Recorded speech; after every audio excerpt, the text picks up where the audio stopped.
There have been many teachers that have inspired me throughout my time in middle school, high school, and even college. When I think back to how I became an educator, I think back to my teacher, Mr. Duffy, at Guilderland High School in New York. He was always so funny and so engaging in his lessons, and I really learned a lot about science and about project-based learning in his class, along with how to do hard work all by myself.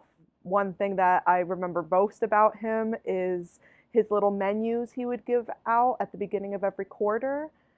Every kid would do their own work at their own pace.